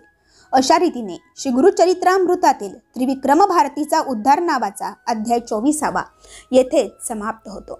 बोला अवधूत चिंतन श्री गुरुदेव दत्त. श्री स्वामी समर्थ. तर श्रोते हो, आता पुढे आपण श्री गुरुचरित्रामृतातील अध्याय 25 गर्विष्ठ ब्राह्मणांचा जयपत्राविषयी हट्ट याबद्दल कथा जाणून घेणार आहोत. चला तर मग अध्याय 25 श्रवण करूया. ओम श्री गणेशाय नमः. श्री सरस्वते नमः. श्री गुरुभ्यो नमः. श्री कुलदेवताय नमः.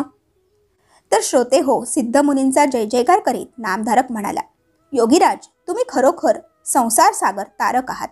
मला याची खात्री पटली आहे. तुम्ही मला परमार्थ सांगून माझ्यावर अनंत उपकार केले आहेत. श्री गुरु नृसिंह सरस्वती हे त्रैमूर्ती अवतार आहेत.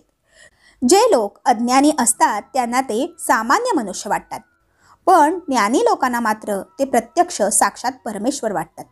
श्री गुरूंनी त्रिविक्रम भारतीला आपले खरे परमेश्वरी रूप दाखविले व त्याचे अज्ञान दूर केले. मग पुढे काय झाले ते मला सविस्तर सांगण्याची कृपा करा. नामधारकाने अशी विनवणी केली असता सिद्धयोगी म्हणाले, वस्ता नामधारका, त्या श्री गुरूंची लीला खरोखर अगम्य आहे. त्यांच्या सर्व लीला मी सांगू लागलो तर पुष्कळ वेळ लागेल. ही कथाही खूप मोठी होईल, पण थोडेफार तुला सांगतो, ऐक. विदुरा नगरात एक यवन राजा होता. तो अत्यंत क्रूर व कमालीचा ब्राह्मण द्वेष्टा होता. तो नित्य पशुहत्या करीत असे व आपल्या सभेत ब्राह्मणांना बोलावून त्यांना वेद म्हणावयास सांगत असे. तो मोठ्या मोठ्या विद्वान ज्ञानी ब्राह्मणांना आपल्याकडे बोलावून सांगत असे, तुम्ही माझ्या येथे सर्व वेद म्हणा, मी तुम्हाला भरपूर पैसे देईन. जो कोणी मला वेदार्थ सांगेल त्याची मी विशेष पूजा करीन. त्यात जे मोठे ज्ञानी असत ते सांगत, आम्ही मतिहीन म्हणजे अज्ञानी आहोत, आम्हाला वेदातले काहीही समजत नाही असे सांगून ते तेथून काढता पाय घ्यायचे. परंतु जे मूर्ख अज्ञानी असत ते पैशाच्या लोभाने त्या यवनाकडे जाऊन वेदपठण करीत असत. त्यावेळी यज्ञकांडाचा अर्थ ऐकताना तो दुष्ट यवन राजा कुत्सितपणे हसून म्हणायचा, तुम्ही ब्राह्मण यज्ञ करता तेव्हा पशुहत्या करता, ती तुम्हाला चालते. मग आम्ही पशुहत्या केली तर काय बिघडलं असे बोलून तो ब्राह्मणांची यथेच्छ निंदा नालस्ती करायचा व जो विद्वान असेल त्याला भरपूर धन देत असे. ही बातमी ऐकून ठिकठिकाणाचे अनेक ब्राह्मण केवळ धनाच्या लोभाने ते यवनाकडे येऊन त्याला वेद म्हणून दाखवित असत. या कलियुगात असे जे मतिहीन, मदोन्मत्त, द्रव्यलोभी असतील ते यमलोकाला जाण्याच्या योग्यतेचे असतील, यात तिळमात्र शंका नाही. एकदा काय झाले, द्रव्यलोभी असे 2 ब्राह्मण त्या विदूर नगरात आले. ते त्या यवन राजाला भेटले व आपली कीर्ती आपणच सांगू लागले. ते म्हणाले, आम्ही सर्व वेदांचे सांगोपांग अध्ययन केले आहे. सगळे वेद आम्हाला तोंडपाठ आहेत. वेदांविषयी आमच्याबरोबर वादविवाद करण्यास 4 राष्ट्रात कोणीही नाही. तुमच्या नगरात असे कोणी असतील तर त्यांना आमच्याशी वेद चर्चा करण्यासाठी बोलवावे. राजाने ते आव्हान स्वीकारले. त्याने आपल्या नगरातील विद्वान ब्राह्मणांना बोलावून घेतले. राजा त्यांना म्हणाला, तुम्ही या 2 ब्राह्मणांची वेदांविषयी चर्चा करा. तुमच्यापैकी जो जिंकेल त्याला मी भरपूर धन देईन. त्यावर ते विद्वान ब्राह्मण म्हणाले, हे दोन्ही ब्राह्मण प्रकांड पंडित आहेत. या दोघांना जिंकू शकेल असा आमच्यात कोणीही नाही. हे आमच्यापेक्षा थोर आहेत. राजाने ते मान्य करून त्या 2 ब्राह्मणांना वस्त्रालंकार देऊन मोठा सन्मान केला. त्यांची हत्तीवरून मिरवणूक काढली. राजाने केलेल्या सन्मानाने त्या दोघांना अधिकच गर्व झाला. ते राजाला म्हणाले, आमच्याशी वादविवाद करण्यास कोणीही मिळत नाही. मग आमचे मोठेपण सिद्ध कसे होणार? आता आम्ही अन्यत्र जातो. आमच्याशी वादविवाद करण्यास कोणी भेटला तर त्याच्याशी चर्चा करू. कोणी मिळाला नाही तर जयपत्र घेऊन पुढे जाऊ. राजाने ते मान्य केले. मग राजाचे संमतीपत्र घेऊन ते दोघे ब्राह्मण गावोगावी फिरू लागले. त्यांच्याबरोबर वाद घालण्यास कोणीच तयार नसल्याने प्रत्येकाकडून जयपत्र घेऊन ते फिरत फिरत दक्षिणेकडे भीमातीरी असलेल्या कुमसी गावी आले. त्याच गावात महाज्ञानी त्रिविक्रम भारती पंडित राहत होता. त्याला 3 वेद येत होते व तो अनेक शास्त्रात पारंगत होता. त्या गर्विष्ठ ब्राह्मणांना गावातील लोकांकडून त्रिविक्रम भारतीची माहिती समजली. मग ते त्रिविक्रम भारतीकडे गेले व त्याला म्हणाले, तू स्वतःला मोठा त्रिवेदी समजतोस तर मग आमच्याशी चर्चा करण्यास तयार हो, नाहीतर जयपत्र लिहून दे. त्या ब्राह्मणांचे ते उन्मत्त बोलणे ऐकून त्रिविक्रम भारती म्हणाला, अहो 3 कसले, 1 सुद्धा वेद मला येत नाही. मला वेदातले काहीही कळत नाही. जर मला वेदशास्त्र येत असते तर मी येथे अरण्यात कशाला राहिलो असतो? मला जर वेद येत असते तर सर्व राजांनी मला वंदन केले असते. तुमच्याप्रमाणे सुखापभोग मला मिळाले असते. मला काहीच येत नाही, म्हणून तर संन्यास वेश धारण करून मी वनात राहतो. मी एक सामान्य भिक्षुक आहे. तुमच्याशी बरोबरी मी कशी करणार? त्रिविक्रम भारतीचे हे बोलणे ऐकताच ते 2 ब्राह्मण भयंकर संतापले. ते म्हणाले, आमच्याशी वादविवाद करण्यास या जगात कोणीही नाही. आम्ही सगळी राज्ये फिरत आलो, पण आमच्याशी बरोबरी करू शकेल असा कोणीही नाही. आता आम्हाला जयपत्र लिहून दे, नाहीतर आमच्याशी वादविवाद कर. त्रिविक्रम भारतीने त्यांना अनेक प्रकारे समजाविले, पण ते काही ऐकण्यास तयार होईनात. त्रिविक्रम भारतीने विचार केला, या ब्राह्मणांना भलताच गर्व झाला आहे. हे अनेकांचा अपमान करीत आहेत. आता त्यांना चांगली शिक्षा होईल. त्रिविक्रम भारती त्या ब्राह्मणांना म्हणाला, आपण गाणगापुरास जाऊया. तेथे आमचे गुरु आहेत. त्यांच्या समक्ष तुम्हाला जयपत्र दिले जाईल. त्या दोघांनी मान्य केले. ते मेण्यात बसून गाणगापुराकडे निघाले. त्रिविक्रम भारतीसारख्या परमज्ञानी पुरुषाला पायी चालत येण्यास लावले. यामुळे ते अल्पायुषी झाले. गाणगापुरास आल्यावर त्रिविक्रम भारतीने श्री गुरूंच्या पाया पडून त्यांना सर्व हकीकत सांगितली. श्री गुरूंच्या सर्व काही लक्षात आले. मग ते मंदस्मित करीत त्या 2 ब्राह्मणांना म्हणाले, तुम्ही दोघे कशासाठी आला आहात? आम्ही संन्याशी. आमच्याशी वाद घालून तुम्हाला काय मिळणार? समजा तुम्ही आमचा पराभव केला तर तुम्हाला कसलाही रस नाही. आम्ही बोलून चालून संन्यासी. आम्हाला हार जीत सारखीच. तुम्ही आम्हाला जिंकले तरी तुमचा काय फायदा?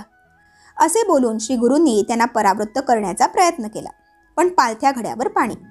विनाशकालीन विपरीत बुद्धी हेच खरे. ते ब्राह्मण म्हणाले, जयपत्र मिळवणे ही आमची प्रतिष्ठा आहे. तेव्हा आमच्याशी चर्चा करा, नाहीतर दोघेही जयपत्रे लिहून द्या. मग श्री गुरु त्यांना म्हणाले, ब्राह्मणांनो, इतका गर्व योग्य नाही. गर्व सर्व विनाशाचे मूळ आहे. या गर्वामुळेच बाणासूर, रावण, कौरव लयाला गेले. वेद अनंत आहेत. ब्रह्मादिकांनाही वेदांचा थांगपत्ता लागला नाही. वेद अनादि अनंत आहेत. त्याविषयी आपण कसली चर्चा करणार? तेव्हा गर्व सोडा. तुम्ही स्वतःला चतुर्वेदी म्हणवता.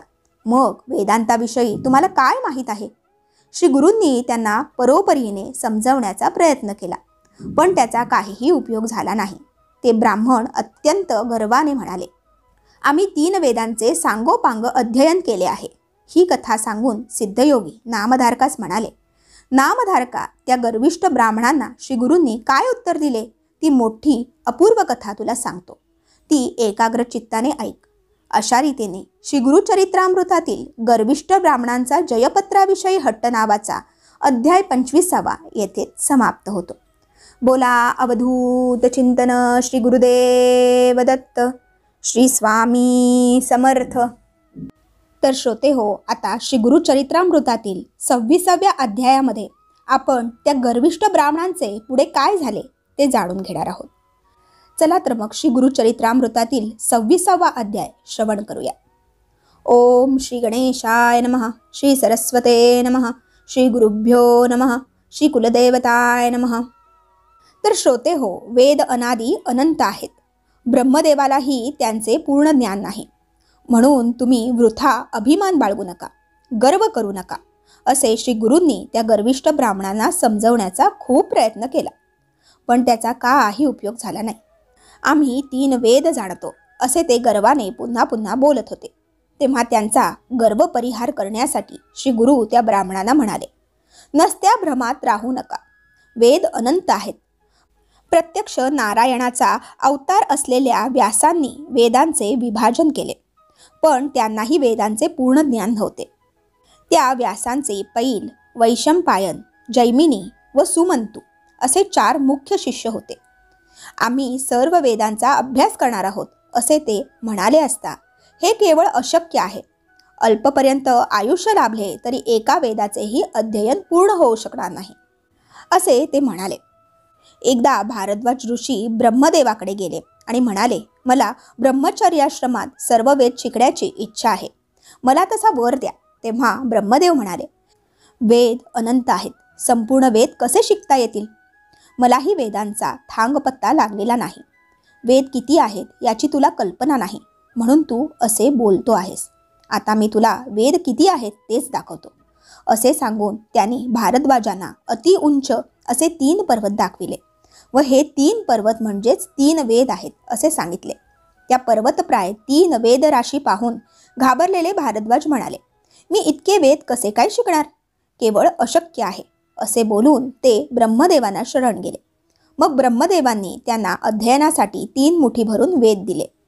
भारद्वाजांनी त्या 3 वेदातील काही मंत्र वेगळे काढून 4था वेद तयार केला. असे सांगून व्यास आपल्या 4 शिष्यांना म्हणाले, मी आता तुम्हाला एक एक वेद देणार आहे. एकेका वेदाचाही अभ्यास करण्यास खूप प्रयास पडतात. तुम्हाला अभ्यास करण्यासाठी त्यातील थोडेफार सांगेन. त्यावर ते शिष्य व्यासांना म्हणाले, आम्हाला एक एक वेद त्यांच्या आदी अंतासह सांगा. त्यातील जे शक्य आहे ते आम्ही शिकू. असे बोलून त्या 4 शिष्यांनी व्यासांच्या चरणांना वंदन केले. मग संतुष्ट झालेल्या व्यासांनी आपल्या 4 शिष्यांना वेदसंहिता दिल्या. त्यांनी प्रथम पैल नावाच्या शिष्याला जवळ बोलावून त्याला ऋग्वेद दिला. वैशंपायनाला यजुर्वेद दिला. जैमिनीला सामवेद दिला व सुमंतूला अथर्ववेद संहिता दिली. अशा प्रकारे वेदव्यासांनी त्यांच्या पहिलादी शिष्यास 4 वेदसंहिता दिल्या. त्याचप्रमाणे प्रत्येक वेदाचे ध्यान, स्वरूप, वर्ण, गोत्र, देवता, छंद, उपवेद व शाखा या सर्व गोष्टी सविस्तर समजावून सांगितल्या. व्यासांनी 4 वेदांची केलेली ही सविस्तर चर्चा श्री गुरूंच्या मुखातून ऐकून ते गर्विष्ठ ब्राह्मण अवाक झाले. मग श्री गुरु म्हणाले, पूर्वी या भरतखंडात अनेक पुण्यवान लोक होते. सर्वजण वर्णाश्रम धर्माचे निष्ठापूर्वक पालन करीत असत. पण आता या कलियुगात ब्राह्मणांनी अगदी ताळतंत्र सोडला आहे. ते कर्मभ्रष्ट झाले आहेत. स्वधर्म, सदाचार यापासून दूर गेले आहेत. वेदबाह्य आचरण करू लागले आहेत. वेदाध्ययन मागे पडले आहे. त्यामुळे वेदांचे सामर्थ्य लोप पावले आहे. आजकाल ब्राह्मण म्लेच्छांपुढे वेद पठण करतात. त्यामुळे ब्राह्मण गर्वाचे सत्व नाहीसे झाले आहे. ते मंदबुद्धीचे झाले आहेत. पूर्वी ब्राह्मण वर्गाला फार महत्त्व होते. वेद सामर्थ्याने त्यांना दैवत्व प्राप्त झाले होते. म्हणूनच त्यांना भूदेव म्हटले जात असे. राजे महाराजे ब्राह्मणांच्या चरणांची पूजा करीत असत. त्यात कोणी सर्वास्वाची दक्षिणा देव केली तरी ते त्याचा स्वीकार करीत नसत. वेदविद्येच्या सामर्थ्यामुळे ब्राह्मणांना ब्रह्मा विष्णू महेश वश होत असत. इंद्रादी देवांनाही ब्राह्मणाची भीती वाटत असे. विद्वान ब्राह्मणांचे वचन कामधेनू समान होते. ते ब्राह्मण कल्पवृक्ष होते. त्यांच्या ठिकाणी एवढे सामर्थ्य होते की मनात आले तर ते पर्वतांना तृणाकार करू शकत असत व तृणाला पर्वताकार करू शकत. स्वतः भगवान विष्णू ब्राह्मणांना आपले दैवत्व मानून त्यांची पूजा करीत असत. म्हणूनच भागवत पुराणात भगवान म्हणतात, सर्व जग देवाच्या अधीन आहे, देव मंत्राच्या अधीन, मंत्र ब्राह्मणांच्या अधीन, म्हणून ब्राह्मण हे माझे दैवत आहेत. पूर्वी ब्राह्मण वर्गाला असे महत्त्व होते, पण आता ब्राह्मण वेदमार्ग सोडून भलत्याच मार्गाने जात आहे. त्यामुळे त्यांचे सत्व नष्ट झाले. ते हीन जातीची सेवा करू लागले आहेत. पैसे घेऊन वेद शिकवितात. वेदविद्येची त्यांनी विक्री सुरू केली आहे. जे हीन जातीपुढे वेद म्हणतात त्या मूर्खांचे तोंड सुद्धा पाहू नये. ते मृत्यूनंतर ब्रह्मराक्षसच होणार. हे ब्राह्मणांनो, अशा आहेत 4 वेदांच्या शाखा. असे आहेत त्यांचे भेद. असा आहे वेदविस्तार. वेद अनंत आहेत आणि तुम्ही म्हणता आम्ही सर्व जाणतो. हे सर्व तुम्हाला माहीत होते का? नाही ना. मग स्वतःला चतुर्वेदी म्हणण्याचा मूर्खपणा कशासाठी करता? ब्राह्मणांचा क्षोभ ओढवून का घेता? तुम्ही स्वतःची स्तुती का करता? जयपत्रे कशाला दाखविता? त्रिविक्रम भारतीला जयपत्र कशाला मागत आहात? आले आहात तसे निघून जा. व्यर्थ गर्व करू नका, नाहीतर प्राणाला मुकाल. श्री गुरूंनी त्या अहंकारी ब्राह्मणांना इतके सांगितले तरी पालत्या घड्यावर पाणी. ते काही ऐकावयास तयार नव्हते. त्यांचे एकच पालुपद, आम्हाला वेदांविषयी वादविवाद करावयाचा आहे, चर्चा करायची आहे. आम्ही जर वादविवाद केला नाही तर आम्ही हरलो असे लोक राजाला सांगतील. मग आमची प्रतिष्ठा काय राहणार? सिद्धयोगी नामधारकाला म्हणाले, त्या उन्मत्त ब्राह्मणांना आपले हिताहित समजत नव्हते. त्यामुळे त्यांनी आपल्या सर्व नाशाला आमंत्रण दिले असे मला वाटते. अशा रीतीने श्री गुरुचरित्रामृतातील गर्विष्ठ ब्राह्मणांचा जयपत्राविषयी हट्ट नावाचा अध्याय 26 येथे समाप्त होतो. बोला अवधूत चिंतन श्री गुरुदेव दत्त. श्री स्वामी समर्थ. श्रोते हो, आता पुढे जाणून घेऊया श्री गुरुचरित्रामृतातील अध्याय 27. उन्मत्त ब्राह्मणांना शाप, मातंगास पूर्वजन्म स्मरण. चला तर मग 27 अध्याय श्रवण करूया. ओम श्री गणेशाय नमः. श्री सरस्वते नमः. श्री गुरुभ्यो नमः. श्री कुलदेवताय नमः. तर श्रोते हो, नामधारकाने सिद्धमुनींच्या चरणांना वंदन करून त्यांचे स्तवन केले आणि विचारले, श्री गुरूंनी त्या ब्राह्मणांना 4ही वेदांचा विस्तार समजावून सांगितला. तदनंतर काय झाले ते मला सविस्तर सांगा. नामधारकाने असे विचारले असता सिद्धमुनी म्हणाले, नामधारका, श्री गुरूंची महती किती सांगावी. त्यांनी त्या मूर्ख ब्राह्मणांना समजावून सांगण्याचा खूप प्रयत्न केला. त्यांचे हिताहित कशात आहे हेही सांगितले, पण काहीही उपयोग झाला नाही. वादविवाद करा नाहीतर जयपत्र द्या हाच ठेका त्यांनी धरला. त्या ब्राह्मणांचा हा दुराग्रह पाहून श्रीगुरू संतापले. ते म्हणाले, ठीक आहे, जशी तुमची इच्छा. दिव्यावर झडप घालणाऱ्या पतंगाप्रमाणे त्यांनी स्वतःचे अहित करून घेण्याचे ठरविले. त्याला कोण काय करणार? त्याच वेळी श्री गुरूंना दूर अंतरावर एक मनुष्य दिसला. श्री गुरु आपल्या शिष्याला म्हणाले, त्या मनुष्यास बोलावून आमच्याकडे आण. त्या शिष्याने त्या मनुष्यास बोलावून आणले. श्री गुरूंनी त्याची नीट चौकशी केली. तेव्हा तो म्हणाला, महाराज, मी हीन जातीचा मातंग आहे, म्हणून गावाच्या बाहेर राहतो. माझे पूर्वपुण्य मोठे आहे, म्हणूनच मला आज तुमचे दर्शन घडले. असे म्हणून त्याने श्री गुरूंना साष्टांग नमस्कार घातला. श्री गुरूंनी एक शिष्याला आपला दंड दिला व जमिनीवर 7 समांतर रेषा काढण्यास सांगितले. त्या शिष्याने जमिनीवर 7 रेषा काढल्यावर श्री गुरु त्या मातंगाला म्हणाले, आता तू एक एक रेषा ओलांडून पुढे ये. मी विचारलेल्या प्रश्नांचे उत्तर दिल्यानंतरच पुढची रेषा ओलांडायची आहे. श्री गुरूंनी सांगता क्षणीच तो मनुष्य पहिली रेषा ओलांडून पुढे आला. त्याच क्षणी त्याला ज्ञानप्राप्ती झाली. श्री गुरूंनी त्याला विचारले, तू कोण आहेस? तुझी जात कोणती? तो म्हणाला, मी भिल्ल जातीचा आहे. माझे नाव वनराखा. दुसरी रेषा ओलांडताच त्याला पूर्वजन्माचे ज्ञान झाले. तो त्या जन्मातील अनेक गोष्टी सांगू लागला. ते पाहून सर्व लोकांना मोठे आश्चर्य वाटले. तिसरी रेषा ओलांडताच त्या मनुष्याला तत्पूर्वीच्या जन्माचे स्मरण झाले. तो म्हणाला, माझे नाव गंगासूत. मी गंगेच्या काठी राहत होतो. 4थी रेषा ओलांडताच तो म्हणाला, माझे नाव सोमदत्त, मी वैश्य आहे. 6वी रेषा ओलांडताच तो म्हणाला, मी क्षत्रिय असून माझे नाव गोवर्धन. 7वी रेषा ओलांडताच तो म्हणाला, माझे नाव अध्यापक, मी ब्राह्मण असून मी वेदशास्त्र व्याकरणात पारंगत आहे. त्या मातंगाने असे सांगताच श्री गुरूंना अतिशय आनंद झाला.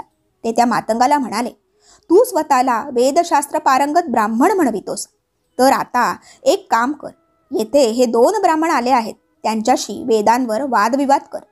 असे बोलून श्री गुरूंनी अभिमंत्रित केलेली विभूती त्या मातंगाच्या सर्व शरीराला लावली.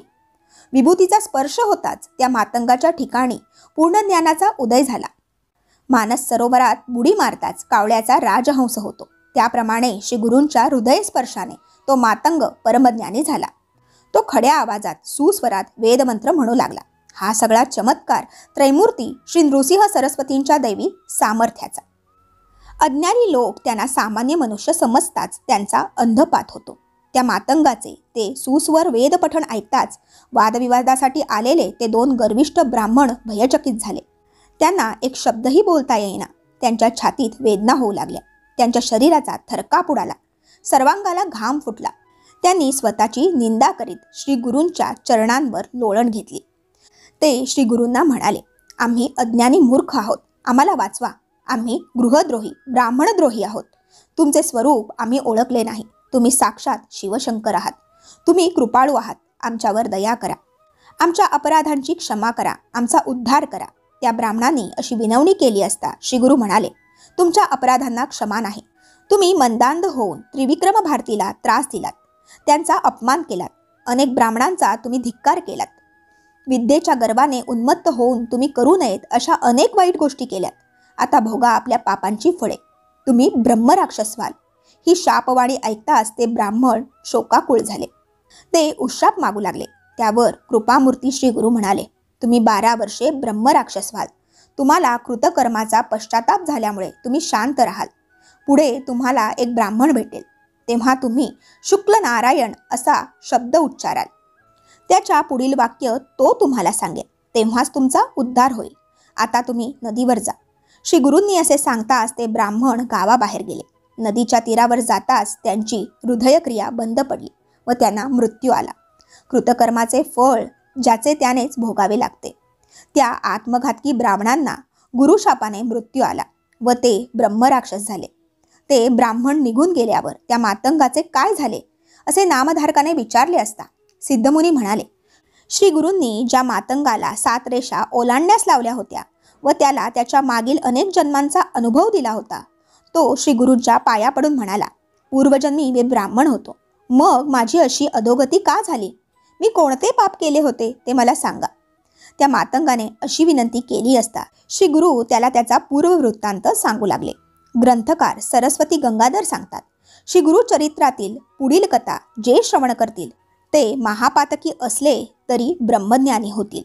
ही श्री गुरु चरित्र कथा अत्यंत पुण्यदायक असून ती श्रवण केली असता 4 पुरुषार्थ प्राप्त होतात. अशा रीतीने श्री गुरु चरित्रामृतातील उन्मत्त ब्राह्मणांना शाप मातंगास पूर्वजन्म स्मरण नावाचा अध्याय 27वा येथे समाप्त होतो. बोला अवधूत चिंतन श्री गुरुदेव दत्त. श्री स्वामी समर्थ. तर श्रोते हो, आता 27वा अध्याय समाप्त झाल्यावर आता आपण श्री गुरुचरित्र पारायणातील 3ऱ्या दिवशीचा शेवटचा अध्याय म्हणजेच 28वा अध्याय श्रवण करणार आहोत. या अध्यायामध्ये कर्मविपाक मातंग कथा आपण श्रवण करणार आहोत. चला तर मग श्री गुरुचरित्रामृतातील 28वा अध्याय जाणून घेऊया.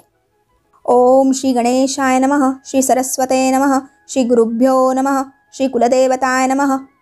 तर श्रोते हो, नामधारक सिद्धमुनींना म्हणाला, मला आता पुढची कथा ऐकण्याची तीव्र इच्छा झाली आहे. ती कथा मला सांगा. त्यावर सिद्धयोगी म्हणाले, मला कोणत्या पूर्वकर्मामुळे हीनदशा प्राप्त झाली असे मातंगाने विचारले असता श्री गुरु त्याला म्हणाले, पूर्वजन्मी केलेल्या पापकर्मामुळे इहजन्मी त्याचे भोग भोगावे लागतात. दोष किंवा पापकर्मे अनेक प्रकारची असतात व प्रत्येक पापकर्माचे फळ भोगावे लागते. त्याविषयी मी तुला सविस्तर सांगतो, ते ऐक. ब्राह्मण किंवा अन्य कोणीही अनाचाराने वागला तर त्याला हीन जातीत किंवा कृमी कीटक पशुपक्षी इत्यादी योनीत जन्म घ्यावा लागतो. आपल्या आईवडिलांचा किंवा कुलस्त्रीचा त्याग केल्यास त्या पापकर्माबद्दल मनुष्याला हीनकुळात जन्म घ्यावा लागतो. जो आपल्या कुलदैवतेऐवजी अन्य देवतेची पूजा करतो, सदैव असत्य बोलतो, जीवहिंसा करतो, आपल्या कन्येची विक्री करतो, खोटी साक्ष देतो, त्याला चांडाळ योनी प्राप्त होते. घोड्यांची विक्री करणारा, परस्त्रीशी संग करणारा, रानाला आग लावणारा, तीर्थक्षेत्री जाऊन श्राद्धादी कर्मे न करणारा, आपल्या घरातील कपिला धेनूचे दूध देव ब्राह्मणांना न देता स्वतःच सेवन करणारा नीच गतीला जातो. आपल्या आई वडिलांची सेवा न करणारा, त्यांचा सांभाळ न करणारा, आपली एक पत्नी असताना तिचा त्याग करून दुसरी स्त्री करणारा 7 जन्म कृमीकीटक होतो. सत्पात्री ब्राह्मणांची निंदा करणारा, त्यांच्या उपजीविकेचा अपहार करणारा, तळी विहिरी नष्ट करणारा, शिवमंदिरातील पूजा नष्ट करणारा, ब्राह्मणांची घरे दारे मोडणारा हीन कुळात जन्मास येतो. आपला स्वामी, गुरु, शत्रू, मित्र यांच्या स्त्रींशी जो व्यभिचार करतो तो पतितगृही जन्म घेतो. दारी आलेल्या अतिथीला जो अन्न देत नाही, राजाने दुसऱ्याला दिलेले भूदान जो हिरावून घेतो, वैश्वदेवाच्या वेळी दारी आलेल्या अतिथीचे स्वागत न करता त्याला कठोर शब्दांनी बोलून अपमानित करतो, त्याला कोंबड्याचा जन्म मिळतो. जो गंगा तीर्थाची निंदा करतो, रणांगणातून पळून जातो, पर्वकाळी किंवा एकादशीला जो स्त्री संग करतो, जो अपात्र व्यक्तीला वेदविद्या शिकवितो, तो चांडाळ योनीत जन्म घेतो. उन्हाळ्यात एखाद्या पुण्यवंत माणसाने पाणपुये घातली असता त्यात जो विघ्न निर्माण करतो त्याला हीनयोनी प्राप्त होते. रोग्याची नाडी परीक्षा न करता जो औषधोपचार करतो, दुसऱ्याचे अहित करण्यासाठी जो जारण मारणादींचा मंत्रजप करतो तो महापापी होय. जो आपल्या गुरूंची व हरिहरांची निंदा करतो व अन्य देवतांची पूजा करतो तो महापातकी होय. त्याला हीन कुळात जन्म मिळतो. जो वर्णधर्माचे पालन करीत नाही, अपात्र माणसाला मंत्र शिकवितो, तो पापवंशात जन्म घेतो. जो आपल्या गुरूंची निंदा करण्यात आनंद मानतो, जो विद्वान ब्राह्मणांचा द्वेष करतो, तो पुढच्या जन्मी ब्रह्मराक्षस होतो.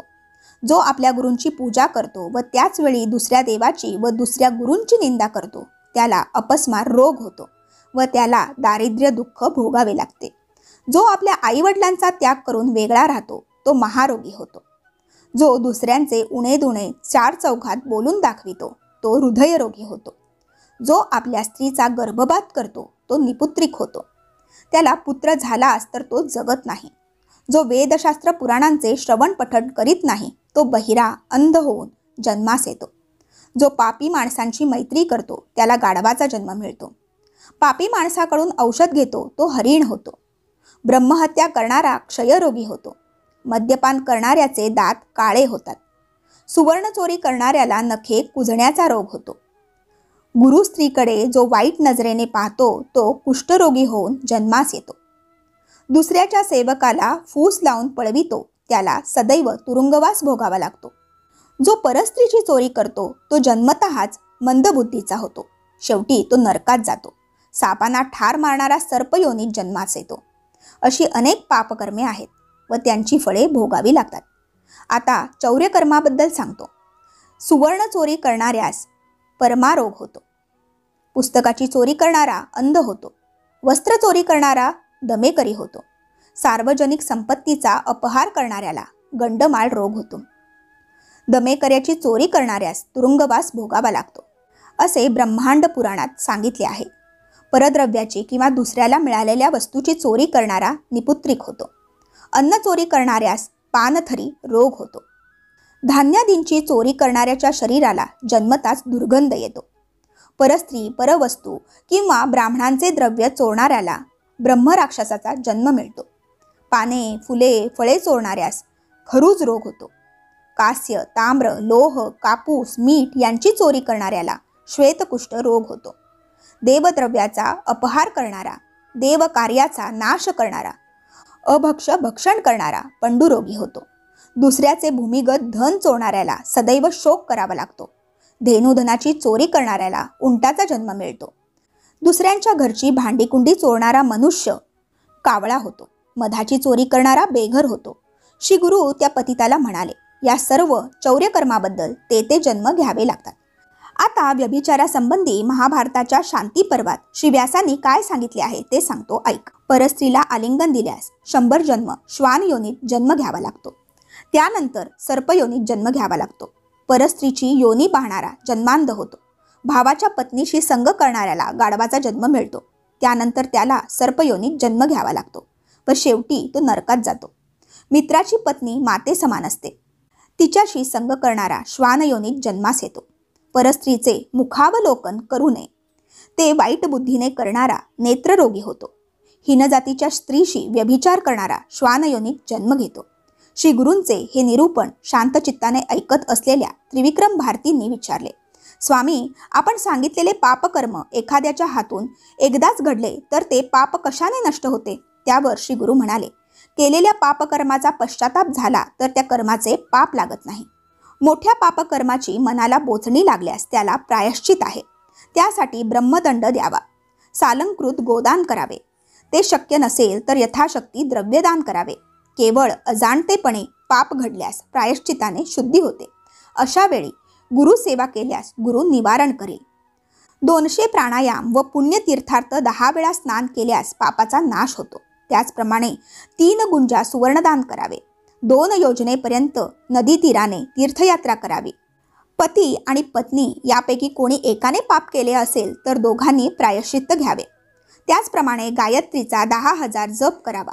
12 सत्पात्री ब्राह्मणांना भोजन द्यावे. 1000 तिलाहुती द्याव्यात. याला गायत्री कृच्छ असे म्हणतात. त्याचप्रमाणे प्राजापत्य कृच्छ, अतिकृच्छ, पर्णकृच्छ करावे. त्यामुळे केवळ अज्ञानाने झालेली पापे नष्ट होतात. समुद्र सेतुबंधी स्नान केल्यास भ्रूणहत्या व कृताग्नी पातकांचा नाश होतो. विधीपूर्वक व 1 कोटी गायत्री मंत्राचा जप केल्याने ब्रह्महत्या पातकांचा नाश होतो. 1,00,000 गायत्री जप केल्याने गुरुपत्नीशी केलेल्या पातकाचा नाश होतो. अशा प्रकारे श्री गुरूंनी त्रिविक्रम भारतीला पापमुक्तीसाठी करावयाची स्नान, दान, जप, तप, उपोषण, तीर्थयात्रा आदी गोष्टी सांगितल्या. पण त्या मातंगाला पुन्हा आपल्या जातीत जावे असे वाटेना. श्री गुरूंनी त्याला स्वतःच्या घरी जावयास सांगितले. तो जाण्यास तयार नव्हता. इतक्यात त्या मातंगाची बायका मुले तेथे आली. त्याची पत्नी म्हणाली, माझ्या पतीला अपस्माराची व्याधी झाली आहे. बराच वेळ झाला तरी हे घरी परत आले नाहीत, म्हणून यांना शोधित आम्ही येथे आलो आहोत. ती त्याच्याजवळ जाऊ लागली तेव्हा तो मातंग म्हणाला, मला स्पर्श करू नकोस, मी ब्राह्मण आहे. लोकांनी तिला घडलेली हकीकत सांगितली. तेव्हा ती शोक करीत श्री गुरूंना म्हणाली, स्वामी, हे काय हो झाले? आता मी काय करू? मी आपणास शरण आले आहे. कृपा करा, माझ्या पतीची व माझी ताटातूट करू नका. मग श्री गुरु त्या मातंगाला म्हणाले, आता तू आपल्या घरी जा. तुझ्यामुळे तुझी पत्नी व मुले दुःखी झाले तर तुला सद्गती प्राप्त होणार नाही. ज्याला संसारात रस नाही त्याने बायका मुलांच्या भानगडीत पडू नये. पण एकदा संसारात पडल्यावर बायका मुलांचा त्याग केला तर मोठा दोष निर्माण होतो. तू सूर्यचंद्राला साक्षी ठेवून स्त्रीचा स्वीकार केला आहेस. आता तिचा त्याग केलास तर तू महापापी ठरशील. तुला सद्गती मिळणार नाही. श्री गुरूंनी असे सांगितले असता तो मातंग म्हणाला, स्वामी, मला आता ज्ञानप्राप्ती झाली आहे. मग मी पुन्हा जातीहीन कशाला हो? तो असे म्हणाला असता श्री गुरूंनी विचार केला. त्याच्या शरीरावर विभूती आहे, त्याचाच हा परिणाम आहे. ती धुतली गेली म्हणजे त्याच्या ठिकाणी अज्ञान निर्माण होईल. श्री गुरूंनी एका लोभी संसारसक्त ब्राह्मणाला बोलावून सांगितले, तू या मातंगावर स्वहस्ते पाणी ओत, म्हणजे याच्या ठिकाणी संसाराची आसक्ती निर्माण होईल. त्या ब्राह्मणाने नदीवरून घागर भरून आणली व त्या मातंगाच्या अंगावर ओतली. त्यामुळे श्री गुरूंनी त्या मातंगावर प्रक्षेपण केलेले अभिमंत्रित भस्म धुवून गेले. त्याच क्षणी त्या मातंगाचे जातीस्मरण नाहीसे झाले. तो धावतच आपल्या बायका मुलांजवळ गेला आणि विचारू लागला, मी येथे कसा आलो? तुम्ही येथे कशासाठी आला आहात? मला काही समजत नाही. मग तो आपल्या बायका मुलांसह घरी परत गेला. हा सगळा प्रत्यक्ष घडलेला प्रसंग पाहून लोकांना मोठे आश्चर्य वाटले. श्री गुरूंची लीला अगाध आहे हे त्यांना पुन्हा एकदा कळले. त्यावेळी तेथे असलेले त्रिविक्रम भारती श्री गुरूंना म्हणाले, स्वामी, भस्माच्या प्रभावाने त्या मातंगाला पूर्वजन्माचे स्मरण झाले व ते भस्म धुतले गेले असता त्याची स्मृती नाहीशी झाली. हा भस्माचा प्रभाव मोठा अद्भुत आहे. मला त्याविषयी सविस्तर सांगा. त्रिविक्रम भारतींनी अशी विनंती केली असता श्री गुरूंनी भस्म महात्म्य सांगण्याचे मान्य केले. अशा रीतीने श्री गुरुचरित्रामृतातील कर्मविपाक मातंग कथा नावाचा अध्याय 28 येथेच समाप्त होतो. तर श्रोते हो, श्री गुरुचरित्र पारायणातील तिसऱ्या दिवशीचे सर्व अध्याय येथेच समाप्त होतात. श्री गुरु दत्तात्रेयार्पणमस्तु. अवधूत चिंतन. श्री गुरुदेव दत्त. श्री स्वामी समर्थ.